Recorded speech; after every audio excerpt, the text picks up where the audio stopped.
regular time is one of the most important habits you can learn. Who you gonna call?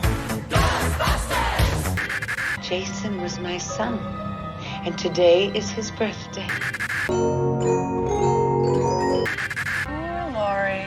Scared another one away. What's your favorite scary movie? Sorry, Jack. Chucky's back. We are counselors at Hackett's Quarry Summer Camp. There is a swarm of bears. You're gonna need a bigger boat. I'm your boyfriend now, Nancy.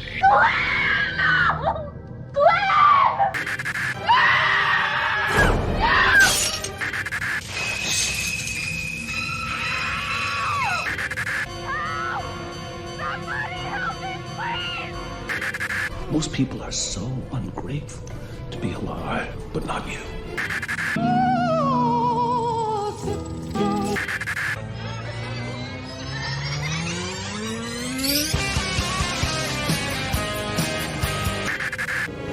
It's showtime.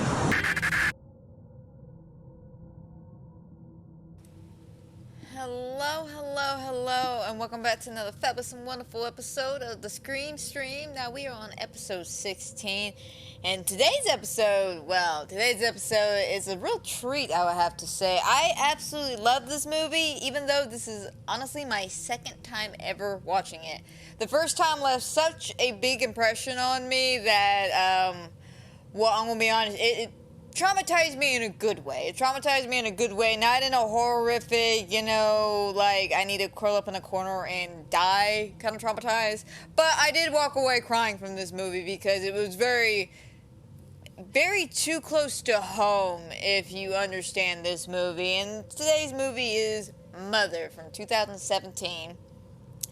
It is a movie directed by Darren, I'm not even going to try to pronounce his last name, but just know he created movies such as Black Swan, Requiem for a Dream, and I think it also said he worked on some Batman Year One film as well. But Darren Alfonso or something like that. Again, guys, I'm dyslexic, and he's got like such a unique last name. But he directed this movie, which is kind of interesting because looking it up, I didn't realize this, but he's straight up an atheist. Did not know that. And it's funny because this entire movie is, you can look at it in multiple ways, but one of the biggest ways a lot of people look at this movie is an allegory for, Christianity's God and, well, Mother Earth, and the house being the environment of, what we create.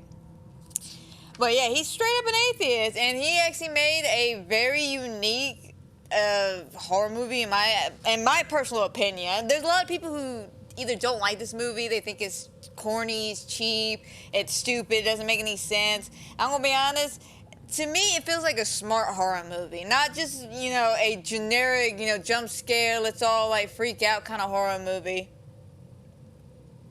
but a smart one because it doesn't have the cliche or the generic shit we're used to, like ghosts and serial killers, monsters that are unkillable.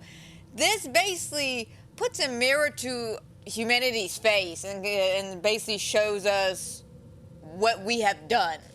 And it's not pretty. We have done some terrible things, and how Mother is treated in this movie, it's god awful. But another little fun fact, Jennifer Lawrence, who plays Mother, apparently dated Darren. Didn't know that either.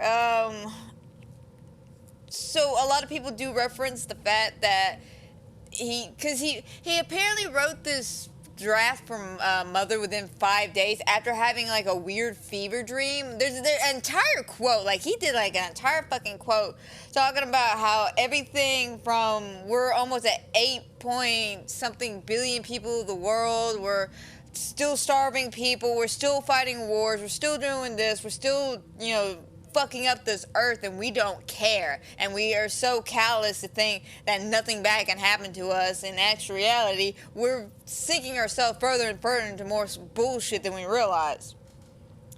So he woke up from this fever dream and wrote this, and I'm not sure if it was like right before they started filming or shortly after, but yeah, Jennifer Lawrence and him started dating. So